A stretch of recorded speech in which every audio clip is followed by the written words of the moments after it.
La Fresh Morning. Que ressens-tu quand tu manges ce que tu aimes? J'adore. C'est Maldo, hein. Je sais pas comment décrire. Je ferme les yeux, je suis sur un petit nuage. Wow. C'est comme un gros câlin. C'est un peu comme une histoire d'amour, si tu veux. Ouais, ça fait du bien, en fait. Et toi?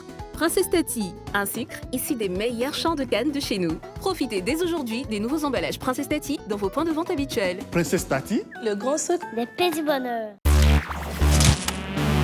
La Fresh Morning.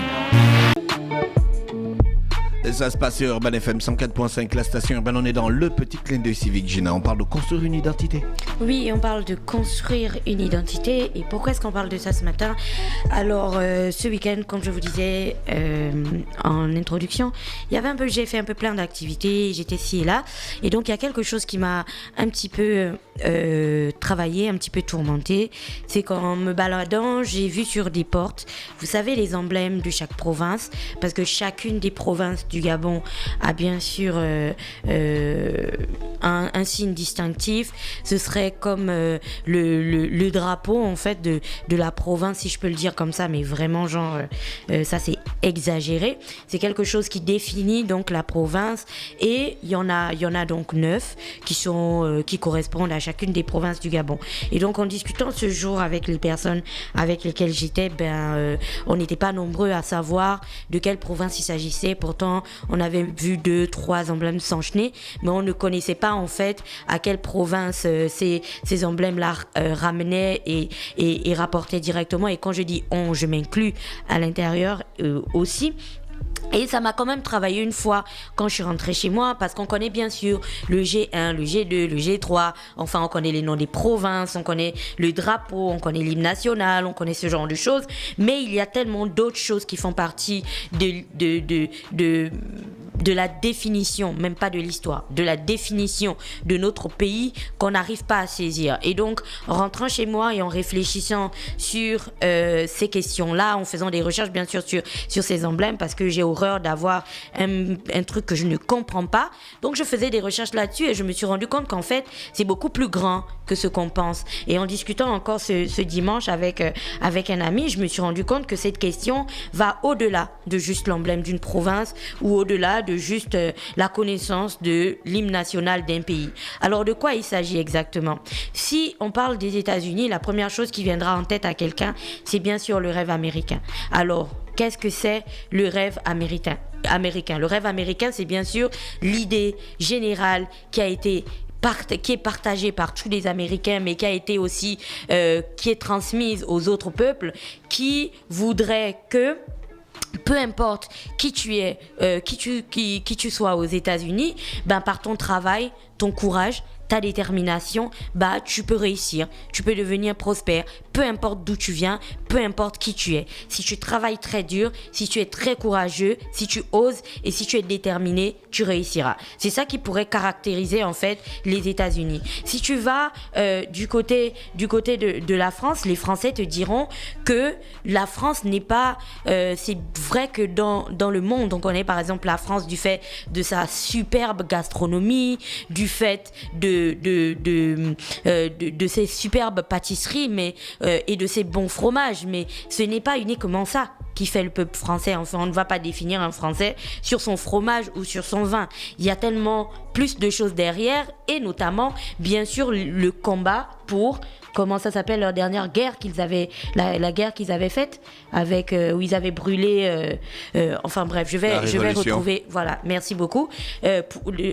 Notamment pour la Révolution. Donc le peuple français est présenté comme un peuple qui ne se laisse pas faire, et un peuple avec lequel dont il ne faut surtout pas marcher sur les droits, parce que quand tu commences à marcher sur leurs droits et sur les choses qui sont fondamentales pour eux, ils vont pas se laisser faire du tout. Et la dernière révolution, ou bien sûr l'histoire des rois de France, et comment les rois de France ont fini avec toutes les personnes qui ont été guillotinées, des têtes qui ont été coupées, et les personnes qui ont été brûlées, vous comprenez très bien que c'est un peuple qui aujourd'hui n'a pas volé ce qu'il a, et qui s'est véritablement battu pour l'avoir. Donc quand tu verras un petit Français ou que tu verras une petite Française quelque part, elle est vraiment empreinte il est vraiment empreint de tout ce dont on vient de dire, et c'est ce qui caractérise leur personnalité, aller à la conquête en fait de ce qu'ils veulent, de ce qui compte pour eux, et si ils ont droit à ça, ils vont vraiment se battre pour. Alors moi j'ai toujours tendance à demander aux gens, qu'est-ce qui caractérise le Gabonais?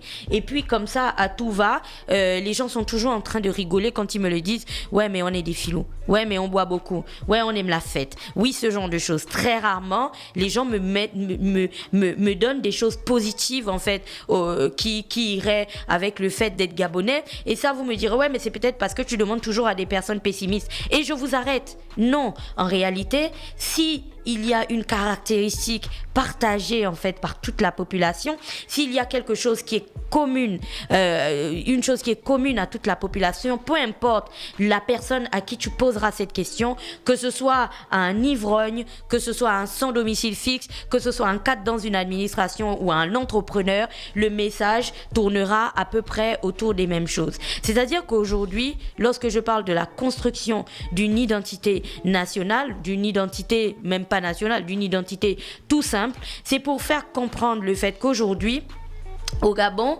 lorsqu'on observe notre pays, on doit bien se rendre compte de quelque chose.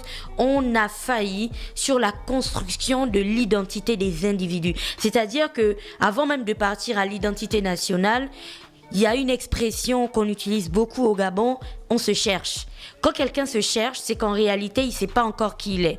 Il cherche véritablement sa personnalité, et c'est peut-être pour ça qu'on est un peuple aussi éponge, en fait, un peuple qui aspire tout de ce qui vient de l'extérieur. On aspire le style vestimentaire, on aspire le style alimentaire, et ainsi de suite. Et on a du mal, en fait, à se positionner et à se trouver nous-mêmes dans ce que nous faisons. Parce que tout individu va forcément se demander d'où qu'il vient, il va se demander à un moment donné qui il est, pourquoi il est ce qu'il est et il n'est pas une autre personne, pourquoi il est né dans ce pays et pas dans un autre, pourquoi les choses se passent de cette manière et pas de telle autre manière, et ainsi de suite. Et c'est à ce niveau que l'identité rentre en compte, la construction de l'identité. Alors pour tous les pays, enfin j'en ai présenté 2 ce matin, mais pour tous les pays que je présentais ce matin, quand vous ferez des recherches, vous comprendrez que la construction, maintenant, si on arrive à l'identité nationale, vient de l'enseignement et de la connaissance de l'appartenance d'un individu à cette communauté géographique, donc on est tous Gabonais parce qu'on est dans le même pays, à cette communauté linguistique, on parle la même langue et ainsi de suite, mais aussi à la communauté historique et culturelle. Ce sont les 2 points qui m'importent aujourd'hui, historique et culturel. La dernière fois, on parlait du point de l'histoire. Pourquoi est-ce qu'il était important d'enseigner l'histoire aux jeunes Gabonais aujourd'hui, et puis même pas aux jeunes Gabonais, mais d'intégrer l'histoire dans notre vie de tous les jours, parce que on refuse de croire que nous soyons un peuple qui n'a pas réussi grand-chose et qui n'avait pas des personnes qui pouvaient prendre position ou qui s'étaient battues ou qui n'avaient pas de personnalité valeureuse, par exemple, dans l'histoire. Il y a des gens qui étaient mus par certaines valeurs, des valeurs souvent beaucoup plus grandes et des valeurs vraiment importantes en fait, qui malheureusement, ou je ne vais pas dire ont été oubliés de l'histoire, mais ne sont pas connus aujourd'hui. Du coup, entre demander à quelqu'un de s'identifier à un personnage historique gabonais et demander à cette personne de s'identifier à un personnage historique qui n'a rien à voir avec son pays, donc qui pourrait être français, qui pourrait être américain et ainsi de suite, il n'y aura pas de véritable emprise, ce ne sera pas très solide parce que les fondations à la base ne sont pas bonnes. Et on va poursuivre sur le point de vue historique aujourd'hui, en terminant sur l'histoire. Donc on plonge directement sur le point de vue culturel, je voulais dire.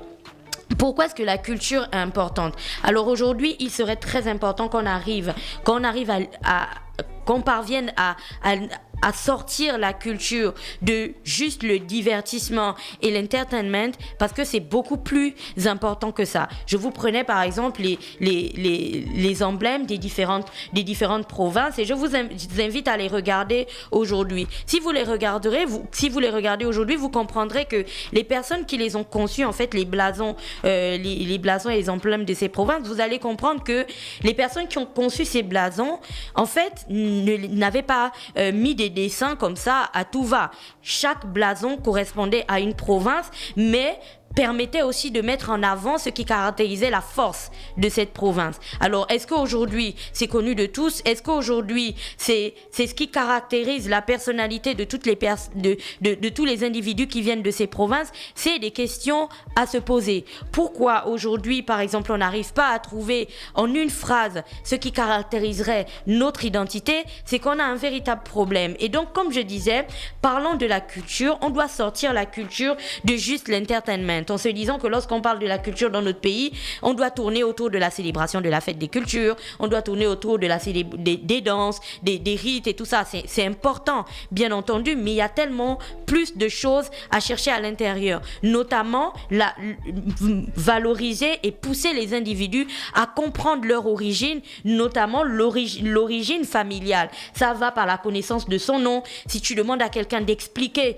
l'origine de son nom, par exemple, pourquoi il s'appelle comme ça et pourquoi pas, pourquoi on lui a pas donné un nom français ou américain, ainsi de suite. Il y a très peu de jeunes Gabonais aujourd'hui qui t'expliqueront pourquoi il s'appelle les Bungunzenge, par exemple. C'est-à-dire que on n'a pas bien expliqué à ces enfants l'origine de leur nom, mais aussi leur origine en tant que telle, l'origine de leurs parents, l'histoire de leur famille, et ainsi de suite. Si tu vas dans l'histoire, si tu vas chez les Fans, parce que la plupart du temps, les gens disent « Ah, mais tu sais, les Fans, ils sont à fond dans leur culture, ils parlent toujours en Fans, et ainsi de suite. » C'est bien sûr tout ce qui rentre dans la construction de l'identité d'un individu. Parce que tout le monde est toujours en train de dire, pour savoir où tu vas, il faut savoir d'où tu viens, ainsi de suite. Mais c'est des paroles en l'air que les gens disent souvent parce qu'ils ne mesurent pas vraiment la portée, en fait, de ce que cela signifie. Savoir d'où tu viens, c'est aussi savoir, pas juste savoir qui est son père et sa mère,